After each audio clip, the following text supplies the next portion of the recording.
And so the news today is from one of my supporters, Francisco de Aguiar, and he said that he'd like it to be known that in Brazil, in Rio de Janeiro, in Petrópolis to be exact, there will be holding the Itaipa Wars #4 event between the 1st to the 4th of April 2021, and that will be at the CGEA Center, again located in the city of Petrópolis, Rio de Janeiro, and it's totally dedicated to war games, and the play schedule will be Crusade and Revolution, Tank Duel, MBT Panzer, Sekigahara, Silver Bayonet, Andean Abyss, Fire in the Lake, Warfighter, and War of Triple Alliance, and other games. Check them out.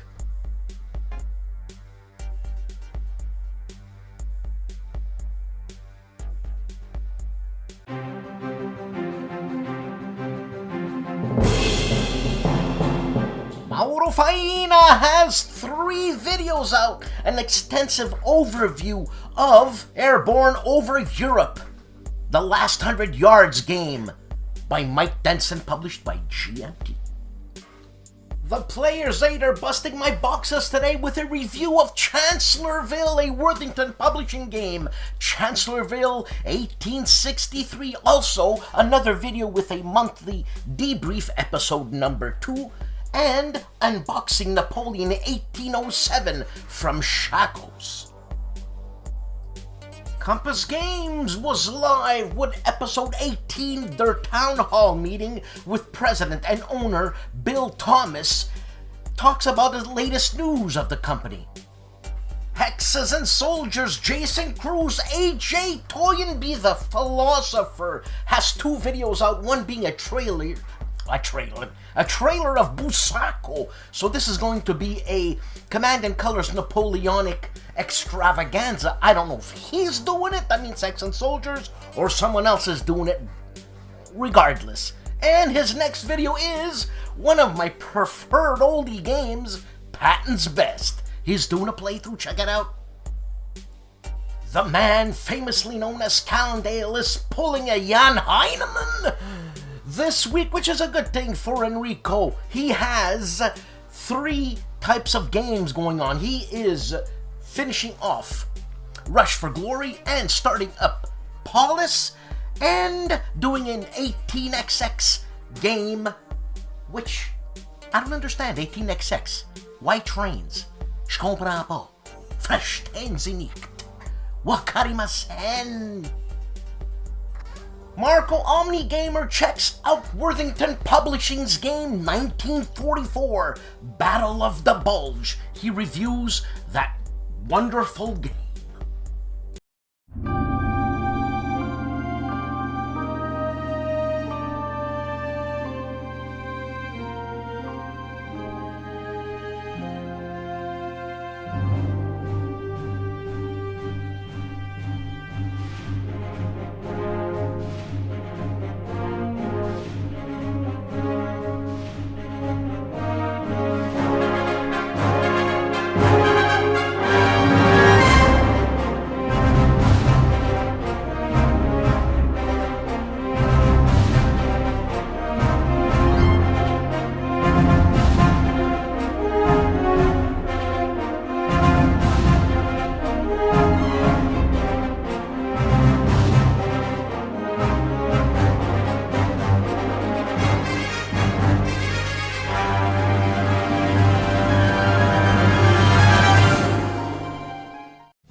Hey guys, Dave here. Welcome to the Centurions Review, the punk rock band of wargame review institutions.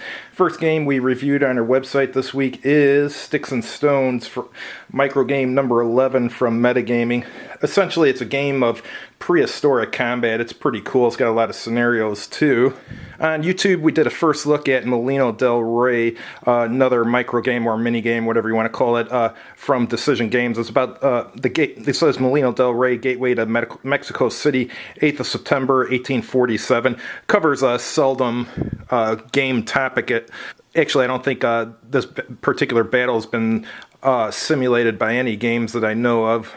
And last thing on YouTube is a first look video at War on ISIS from Modern War Magazine, number 33, January through February 2018. It says it's about the war on ISIS, but it's really about a war where Iran and Turkey become allies due to the fact that Kurdistan declares its independence. And the last thing we did on YouTube was War Game Chat number 2. Essentially, we talked about a bunch of games that we liked. Check it out. Thanks for watching. Have a good evening. And the mastery that is STUKAJOE has 2 more videos on the war for Turkish liberation playthrough. This is turn 5 and 6.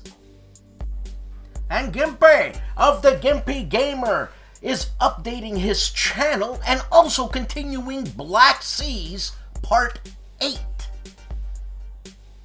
Seek Out and Play gives us his excellent video on how to play Warfighter, a game published by DVG and designed by Dan Verson. This is Play Example Part 2, so this is the second of 2 parts, and this video concludes the play example as found in the 1st edition rulebook for Warfighter World War II. You want to know what's happening on the big board? I'll tell you what's happening on Big Board Gaming. Kevin has 3 videos out. The first one, Lord of the Rings. Yep, and also continues Ariete, Part 5, and a video entitled Voices You Need to Hear, number 2. Wayne Hansen, in his Let's Play segment, checks out The White Tribe, Rhodesia's War, 1966 to 1980. This is an overview and review of a game designed by R. Ben Madsen, published by White Dog Games.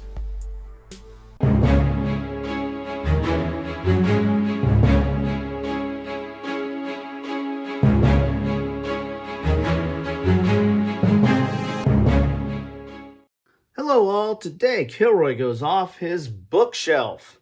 I'm going to be covering war game type books. Actually, these are more of war game choose your own adventure type books that I thought were kind of interesting off my bookshelf.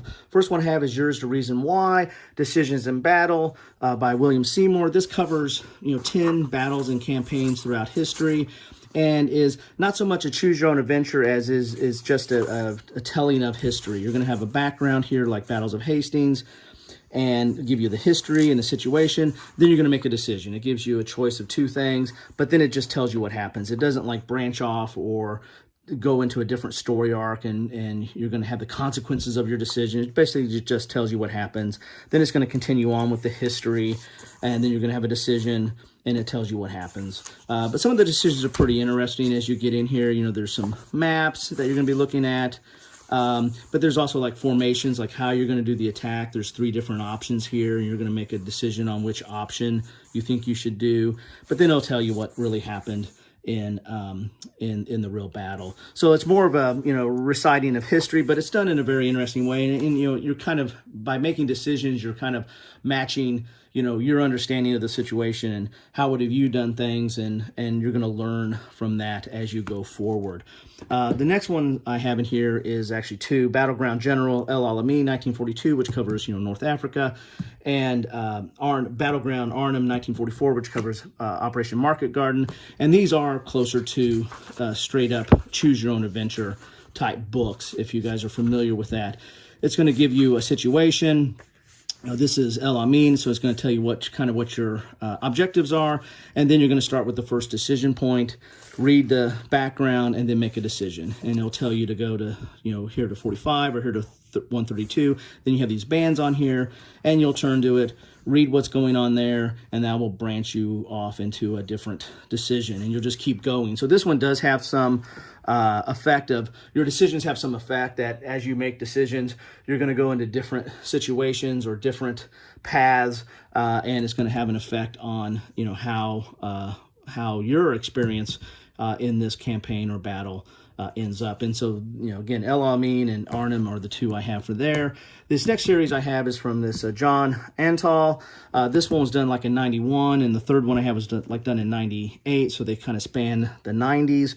At the time, this was in 91. John Antal is an Army officer in the United States Army. He is a 1977 graduate of the United States Military Academy and has served in tank units for the past 12 years. So this first one really goes into a tank platoon. The next one is infantry or a rifle platoon, and the next one is kind of a combined, it's at a company level and combined a tank and infantry.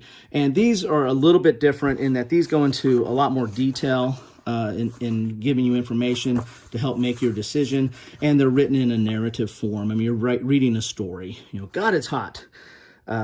Second Lieutenant Sam Yeager grumbled out loud. And you're going to read through this story, and then at certain points, you know, there's a lot of map reading because there's a lot of processing of information and trying to make decisions based on that information. And then you're going to make a decision. You know, it'll tell you go to section 2 or go to section 3. Then you go to that section, read, you know, the story, and then you'll go to the next section.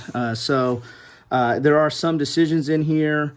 But this is, again, more of a, you know, narrative and giving you information and putting you kind of in the shoes of in this case, a tank platoon commander and making decisions based on that. Look, over 300 pages, so a lot there. This does the same thing for infantry combat, and this one does for like at a company level. But there's a lot more information in here. There's also some conditional type decisions, and sometimes you roll dice, so your decision is not necessarily set on you know, an A or B, or you're going to roll the dice and see what kind of which way you go with it. So there's some randomness put into it. I guess that goes for not replayability but rereadability, I guess. I don't know. But so there's all kinds of, you know, this one has, I think, more decisions based in it, and there are quite a lot in these books. And so these put you into a military situation, and you're making decisions, and I thought that would be interesting to look at. Combat Board Games has taken a look at the Ogre book from Steve Jackson Games.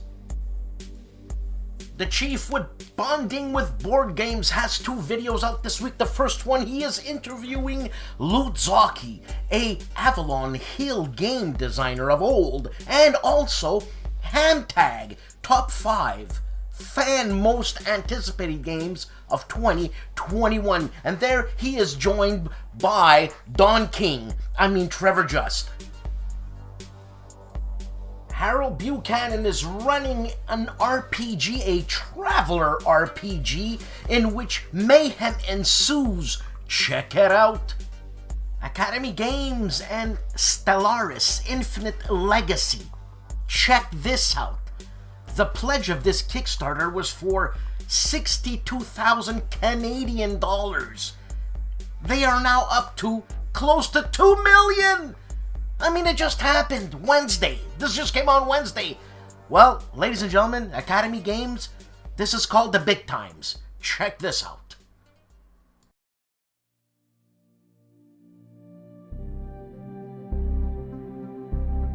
Our species evolved on this planet millions of years ago.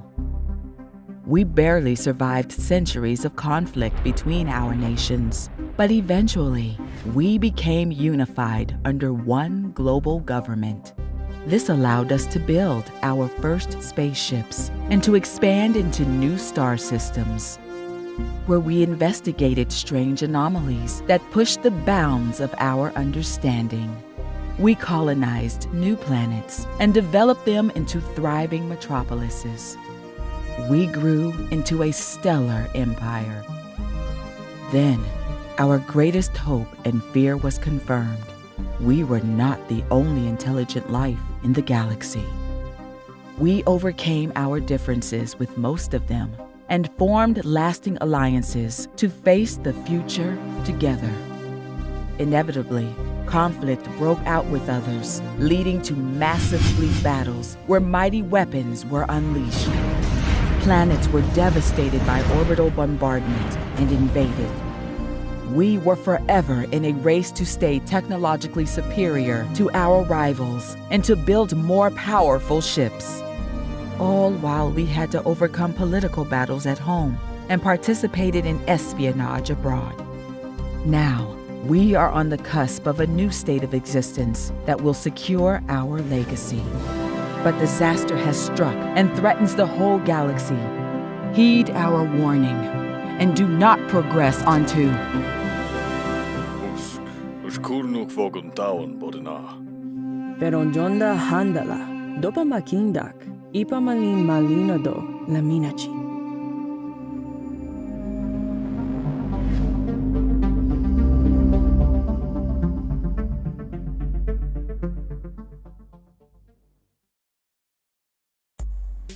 Stigler of Stigler TV takes a look at, or I should say he's doing his Stigler for Details number 12, a solitaire rant. I think he's gonna be fried here. But anyways, musing about the popularity of solitaire gaming. Is it healthy for the hobby? Blasphemy, Stigler. Little Wars TV are running their Little Wars TV Academy of Historical Wargaming Media Arts and Sciences. So it's the Caesar Awards on Little Wars TV. Join Liz Davidson from Beyond Solitaire for an overview of the shores of Tripoli from Fort Circle Games. Mo of Mo's Game Table is checking out in magnificent style a preview of Worthington Publishing's game designed by Herman Luttman, and also The Battle of Armageddon, a game published by Compass Games. Hairbrain Games gives us his week in games and talks about the weather. The man who goes by the name of Jeff does scenarios 3 and 4 of GMT's Red Storm. The pastor that is Joel Toppin takes a look at Battles of 5 Armies, a brief overview. X the Hex plays Gazala, the 27th or the 30th of May. This is a game published by Revolution Games. And also, Kiev to Rostov, the campaign turns 37 to 38, a game published by GMT. Counterproductive Games is unboxing Space Infantry Resurgence. This is a huge game. You know what comes in the box? A sore back. That's what comes in the box. A game published by Lock and Load Publishing. BLASTPOP takes his look and gives us a report on Herman Luttman's Dream Team Designer, published by Worthington Games in magnificent style. This is an in magnificent style victory report. If he won, he cheated. Lock and Load Publishing, they're kicking Heine now.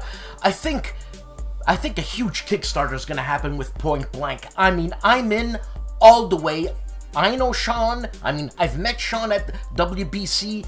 We've dined and wined together, and I've played a little bit of Point Blank with Sean. I've interviewed Sean about Point Blank, but the interview audio was garbage, so it never came out.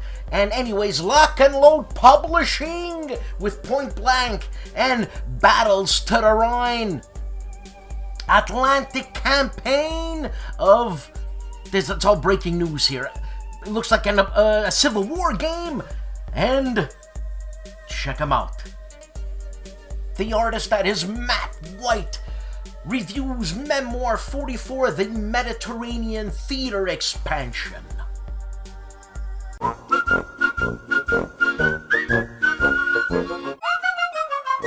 Hello all, Kilroy was here. In addition to going off the shelf, this week I did a quick page turn of one-page World War II Tank War Ardennes.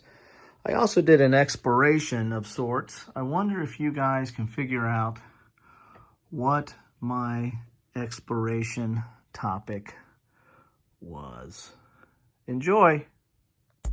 Stephen Dolges continues his Fall of Third Reich, a Compass Games game, turns 7 through 12, and also something called Fall of Third Reich, Fall of the Third Reich, Postmortem, must be an AAR, or his review. The Grognard of 2020, Jim Wozarski and Armchair Dragoons were live, I should say, with the Battle of Roar Part 2, Scharnhorst Campaign Battle. ARDWULF'S reporting for duty.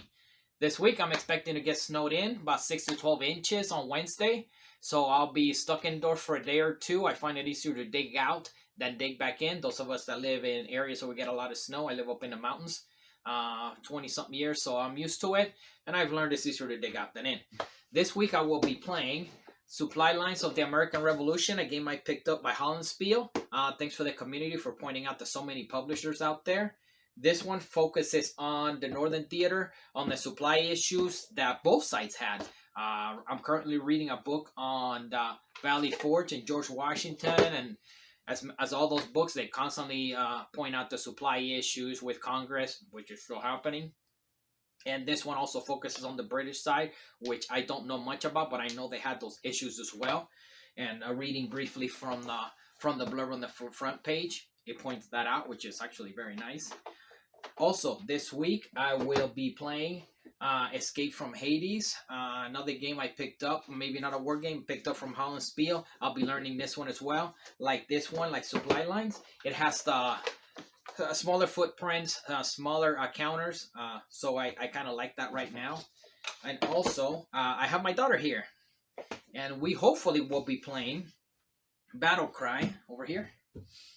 Battle Cry, which she likes the card play on this one, versus the Hold the Line, which is the same basic type game, hexes and minis, and we're basically shooting at each other. So we'll probably play one of these, probably this one, right? She likes to play, last time she liked to play Stonewall Jackson, which is the Confederate side. So is that the side you want to play again? You don't know? I don't know. We don't know. She doesn't know yet, so we'll figure it out. So we should be playing that one this week, and that's the games I'll be playing this week. Take care. Rough Swordsman Wargamer opens the box to Space Empires Close Encounters. This is the, if I'm not mistaken, the second expansion to Space Encounters, or Space Empires 4X, I should say, Jim Crone's game, and also unboxing legendary Encounters Alien expansion from Upper Deck, and a playthrough of Kevin Bertram's game, The Shores of Tripoli from Fort Circle Games, Part 1. And the elusive Tony of Tony's Board Life has 2 videos out, and both of them are What's in the Box. Both of them are live! And also he has something called VCS Salerno by Multi-Man Publishing. And the strong man of war games, Rob Orne, in his War and Pieces section checks out The Battle of Armageddon, designed by Kerry Anderson, published by Compass Games.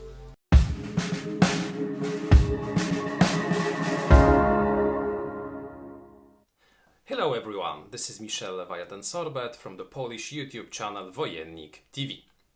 Thank you a lot, Dan, for one more invitation, and as usually I'd like to make a quick roundup of my weekly content that appeared on my channel. Last Sunday I started with a top 3 of my favorite games or of my most heavily played games in February 2021, and among those 3 games I placed on number 3 2GM from Draco Ideas. This is a game covering Second World War, but on a tactical scale. This is a card game. You will be using German and American troops, constructing your own armies or playing pre-constructed scenarios. Extremely interesting, with a lot of chrome, with some interesting mechanics. I really enjoyed it a lot. The second place was ORP Orzeł. This is a game covering the escape of the Polish submarine ORP Orzeł, ORP Eagle, from internment in Tallinn, Estonia during the first days of the Second World War. It was interned by the Estonians in the Estonian port of Tallinn, but then it managed to break through the Baltic and to reach the British Isles and to continue its fight alongside the Allies against Nazi Germany. Finally, my top game of February was Trickerion Legends of Illusion. Not a war game, but an extremely interesting game, which I have already spoken about during one of my previous roundups.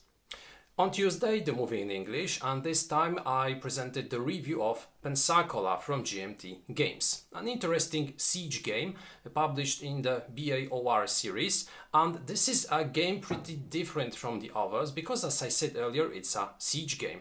An interesting situation where a Spanish-French army is facing a British army besieged in Pensacola. Interesting approach, interesting mechanics, so if you're interested by this game, I invite you to take a look at this English review.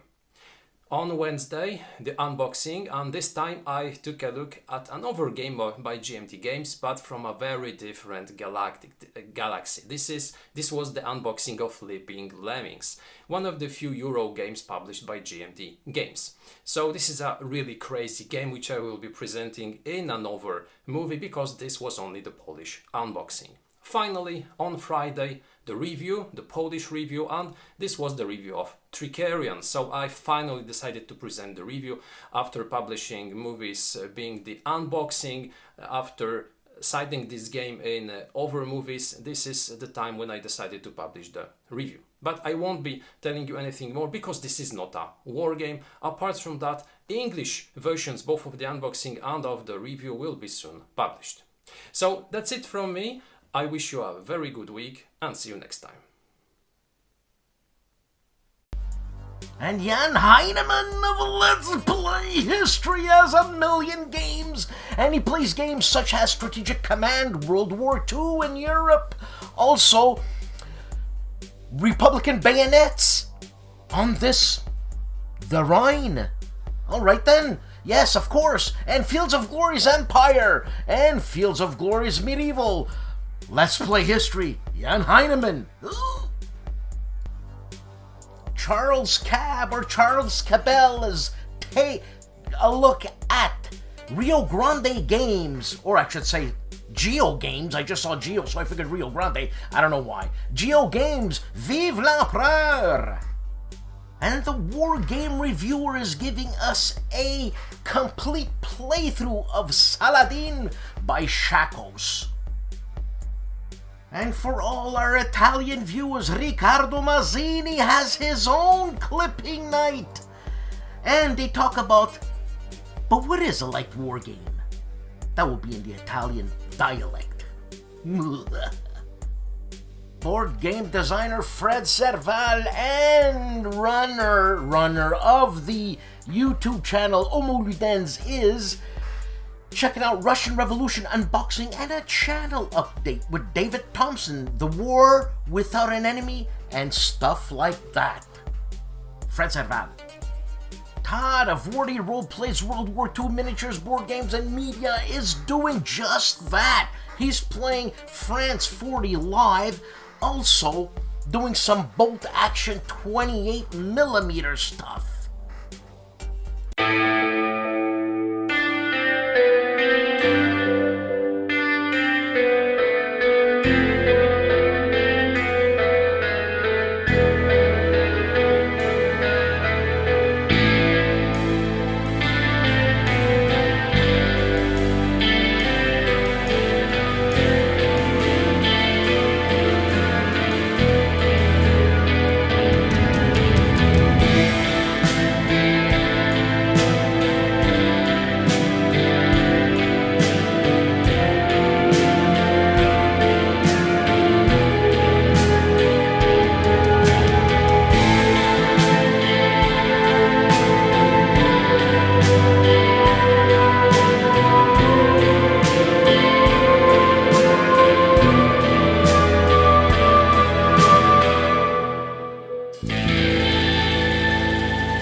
And join Julius Fairfax for our Spanish speakers, where he answers many of the comments and questions.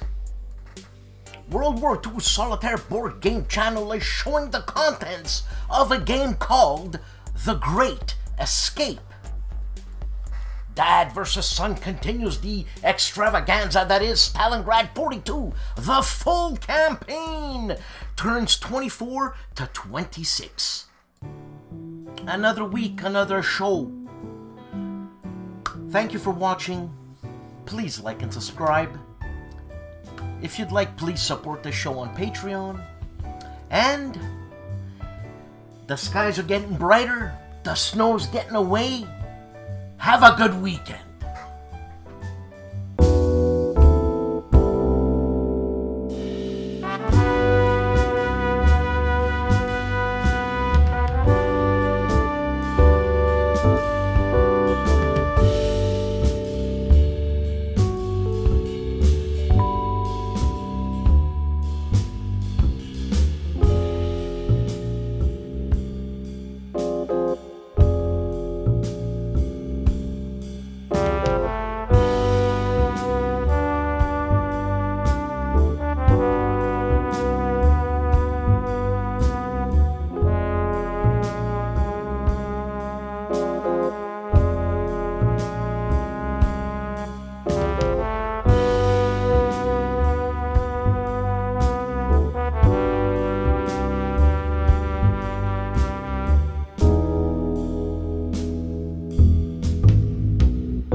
Men, please come in and take a seat.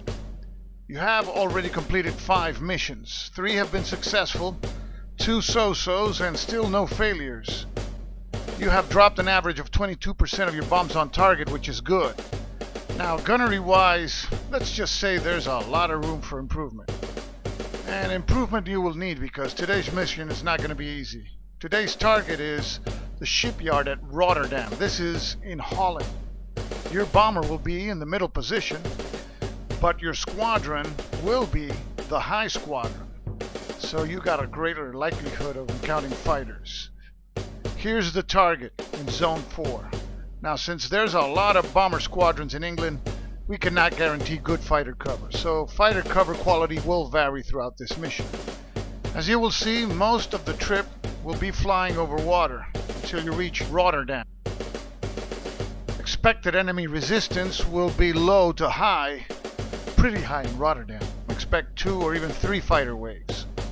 As I stated before, fighter cover will be variable from poor to good.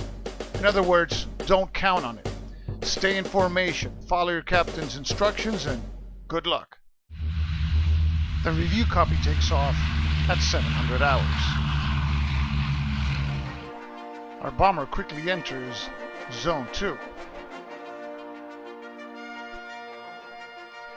Fighter cover is poor. The Germans, however, send no fighter waves at the bomber formation. Our bomber continues into Zone 3, where the fighter cover this time is good. The Germans this time send 1 fighter wave to intercept. However, these German fighters fail to make contact with the bomber formation. Unexpected cold temperatures jam the machine guns of Castelli, Young, and the tail gunner Viglino. The captain considers descending to 10,000 feet to unfreeze the jam machine guns, but this would leave the bomber out of formation. He decides to stay in formation and continue with 3 jammed machine guns. As the bomber enters Zone 4, the crew attempts to unjam their machine guns, but Castelli, Young, and Viglino's machine guns remain jammed. The weather in the target zone, however, is good.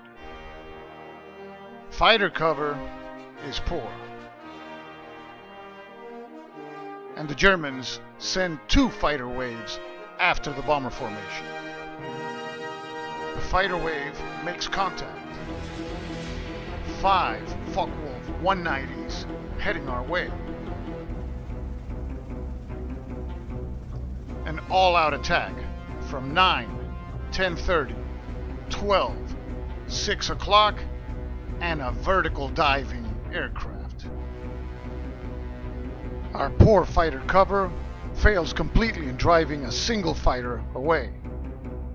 With grim faces, our crew knows that this is their greatest challenge yet.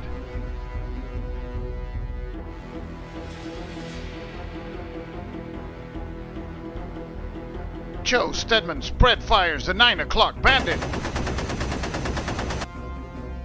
but his machine gun jams, and the bandit continues his attack. Bomber now has 4 jammed machine guns. Next to fire, the bombardier, Marco Arnaudo. He fires away, but misses.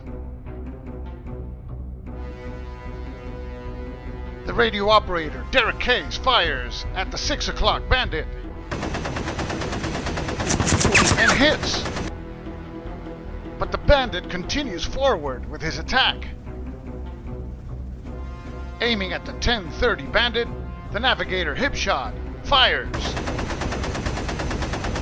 but also misses. The 5 Focke-Wulfs prepare to attack. The 9 o'clock bandit is controlled by a green pilot. Leading this group of bandits, a German ace, Oberleutnant Kalasma, the lonesome gamer. First to fire, the diving Focke-Wulf, but he misses and leaves the battle. Next, the 6 o'clock bandit fires away and also misses and leaves. Next at 9 o'clock, the green pilot sets his sights and fires and misses. An experienced pilot would have certainly hit our aircraft. Next, the 10:30 bandit comes in for the attack. He fires and misses and leaves.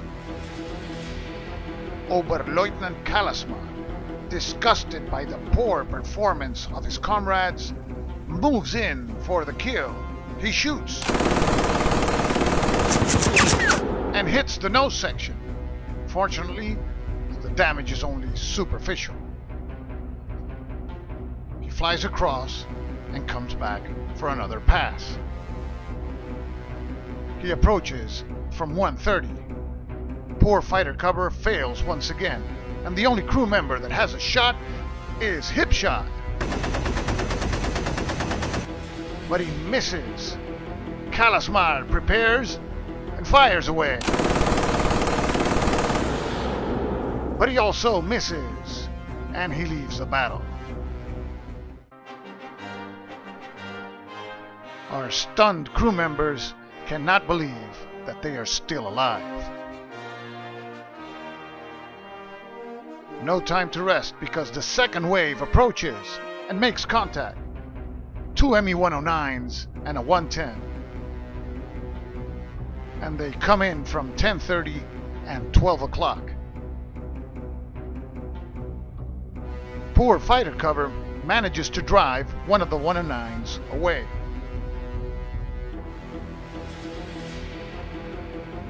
With 4 jammed machine guns, our crew prepares to enter into battle once again. Marco Arnaudo at the nose machine gun fires misses. Next, the navigator, hip shot, fires away. And also misses.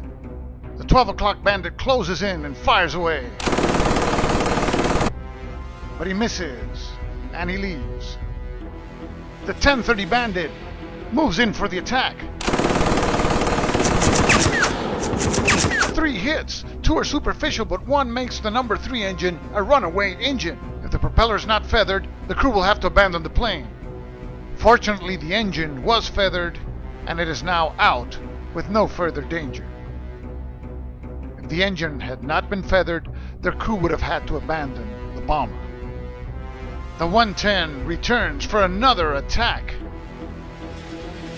The 110 approaches from 9 o'clock level. Our fighter cover fails to pull him away. Our crew realizes that because of the bandit's angle and the jammed machine guns, no one has a shot at the enemy. The 110 fires and misses and leaves for good.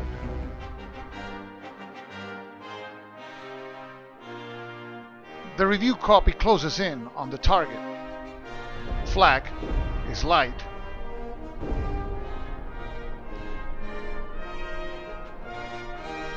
And fails to hit our bomber. The crew prepares for their bomb run. And the bomber is on target. Bombardier Marco Arnaldo sets his sights and releases the bombs. 30% fall on target, and our bomber turns around to head back home. But before leaving the target zone, the Germans send 2 more waves of fighters. The first wave makes contact. But the bandits in the wave are driven away by the other B-17s in the formation. The second wave makes contact. But it is also sent packing home thanks to the other B-17s in our formation. Our bomber enters Zone 3, and the crew takes time now to try to unjam their machine guns. Castelli's machine gun is broken permanently. Stedman's remains jammed, as well as that of Young and the tail gunner Viglino. The review copy has good fighter cover in Zone 3. The Germans failed to send a single wave of fighters, so our bomber enters now Zone 2. The ball gun machine gun remains jammed. The port waist gunner's machine gun is repaired. And the tail gunner's twin machine gun is also unjammed. Fighter cover is good, and the Germans send 1 wave of fighters after our bombers. The fighters make contact. 1 Focke-Wulf and 2 109s. Approaching from 12, 1:30, and 3 o'clock. Good fighter cover drives 2 of the bandits away. With the top turret and ball gun machine guns out, the only crew member that has a shot is Lefty Clawland. He spray fires. The fire has no effect. The bandit attacks and hits the starboard wing, but it is only superficial damage. The bandit passes and comes back for another attack. This time from 130 level, but our good fighter cover drives the bandit away. Our bomber enters the safety of Zone 1, where the weather is good. It makes a safe landing for bomber and for crew.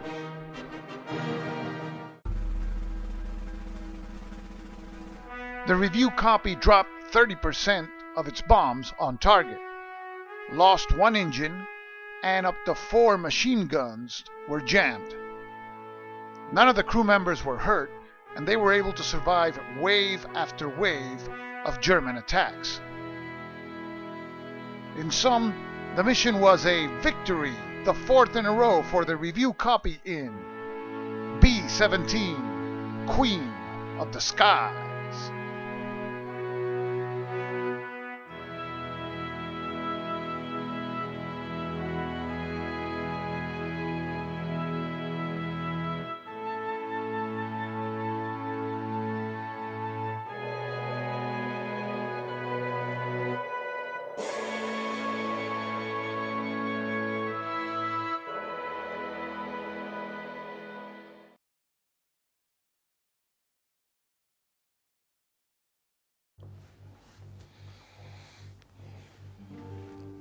Hey people, I just wanted to show my appreciation by thanking some generous donors. You know who you are, but I will mention them. And well, this weekend I just got back from CARROLL Paradis' place. We live close by. And CARROLL Paradis is the designer of the famous No Retreat series. Nice guy too, man, super nice guy.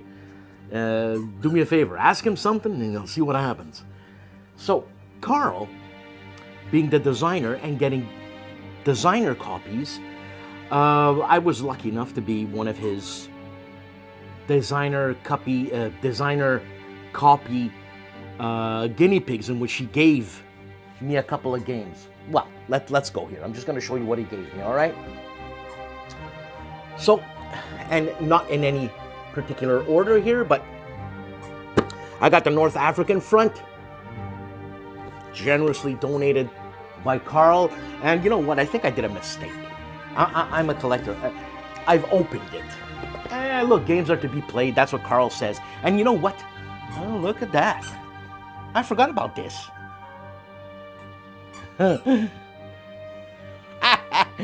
So he writes here, if you can read it, what does it say here? When you'll know how to play this game, you'll be a real war gamer. When you beat me to it, you'll become a god. That's Carl. Anyways, very nice. I've actually punched it. I mean, the quality of these counters and all that is just GMT fantastic. And the map is awesome. The player aids are fantastic. You know, because it comes in there's 2 maps, and it comes in a Ziploc bag, which is really cool. And I've started to do that. I've started to, as a collector, I know it's pathetic, I've started to Ziploc certain things in the game, plus the game. What can I tell you? Come on. The older you get, the younger you get, or the more foolish you get. But that's what it is. So, CARROLL Paradis gave me that. And then something extremely special to me. The Italian front. No Retreat. Yeah, this is awesome. Huge box. I've never played it. It's Carl tells me that he's not fond of the solo aspect. He likes face-to-face. That's why he does 2-player games. And I understand why he says that. But nevertheless, Carl, solo is where it's at right now. No inscription on this box here. I've opened the cards. Carl loves cards. It's always card-designed, card-assisted games. Beautiful counters. Same thing. Wrapped, again, in Ziploc, whatever you want to call it. Great charge. Same consistency and quality. And I want to show you something. Carl, being the generous guy that he is, because this being an Italian game and my grandfather being a bersagliere during World War II, he actually, if you can see here, that's my grandfather. He put a chit of my grandfather. And I think he called it, if I'm not mistaken, the No Armistice.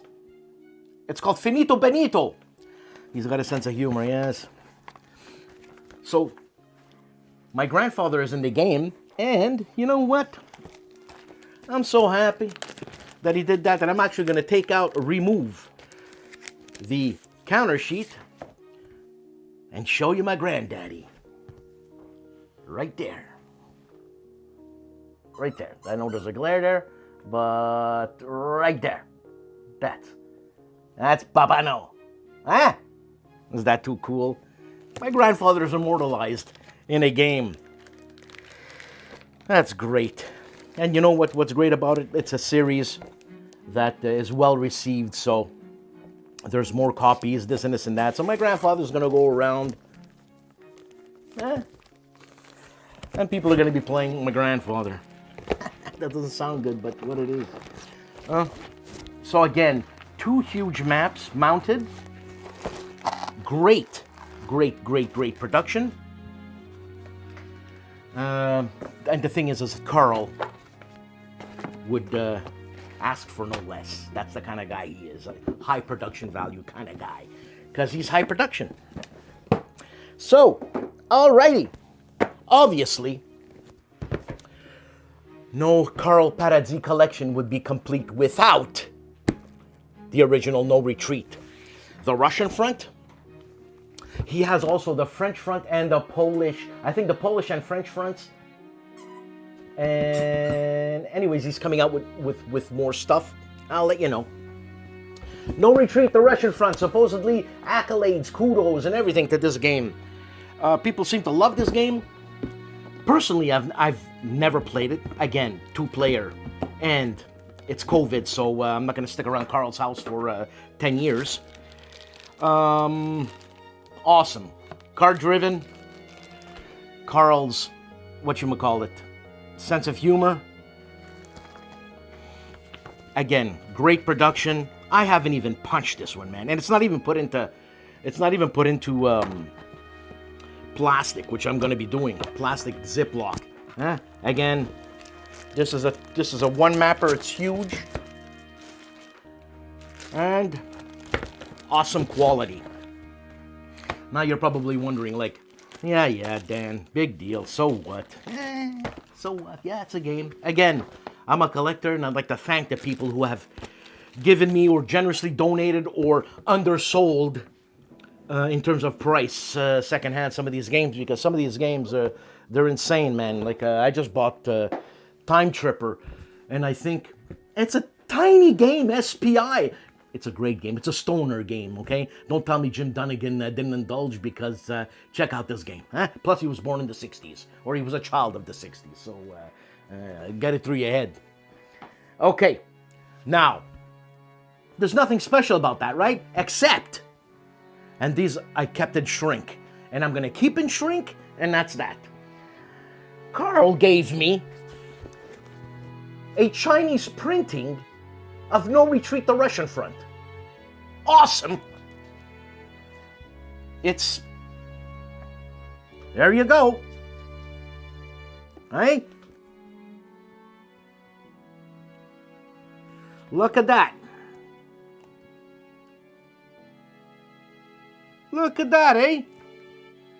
That's too cool. Too cool. And that's what's special. But no.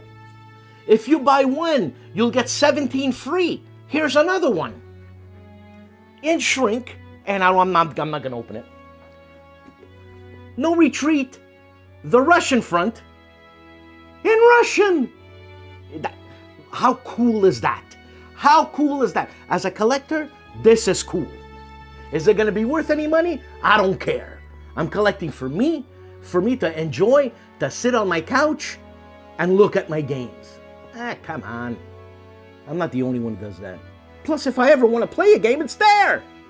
And I will. Look at that. Eh? No Retreat, the Russian front. In Russia. In Russian, I should say. Anyways, that was that. I have plenty more games I'm going to show you. This was, I guess, what I got this week. So, we'll see what I got next week or what I'm going to get next week, but I already have it. So, I'm going to have to pretend what I got next week. And I'm going to get this, and I have them. So, anyways, just a chat. Have a nice day, people.